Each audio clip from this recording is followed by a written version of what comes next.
মন্ত্রিত্ব লাভের পর প্রথমবার লক্ষ্মীপুরে ক্যাবিনেট মন্ত্রী কৌশিক রায়, পথ জুড়ে উষ্ণ অভ্যর্থনা।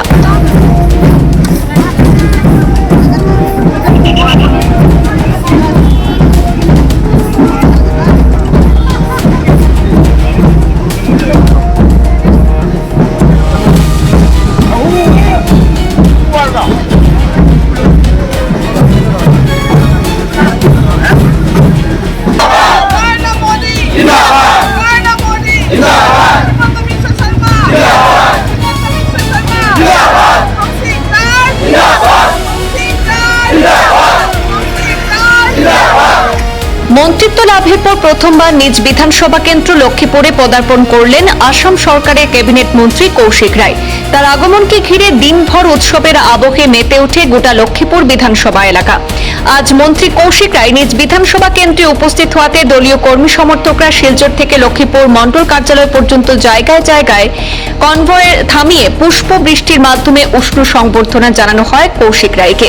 সেখান থেকে সরাসরি মন্ত্রী কৌশিক রায় এসে উপস্থিত হন লক্ষ্মীপুর মণ্ডল বিজেপি কার্যালয়ে। সেখানে এক সংবর্ধনা সভা শেষ করে সেখান থেকে সরাসরি চলে যান বিন্নাকান্দি মণ্ডল কার্যালয়ে। সেখানেও দলীয় কর্মী সমর্থকরা মন্ত্রী কৌশিক রায়কে উষ্ণ সংবর্ধনা জানান। সংবর্ধনা অনুষ্ঠান শেষে সরাসরি তিনি চলে যান রাজাবাজার মণ্ডল কার্যালয়ে। সেখানেও দলীয় কর্মকর্তারা ক্যাবিনেট মন্ত্রীকে তার মন্ত্রিত্ব লাভের পর প্রথমবার নিজ বিধানসভায় এসে উপস্থিত হওয়াতে দলীয় সমর্থকরা উষ্ণ সংবর্ধনা জানান। আজ লক্ষ্মীপুর বিধানসভা এলাকায় মন্ত্রীর পদার্পণে দলীয় কার্যকর্তা সহ জনসাধারণের মধ্যে এক উৎসবমুখর পরিবেশ পরিলক্ষিত হয়। জনগণের প্রতি আমি চিরকৃতজ্ঞ।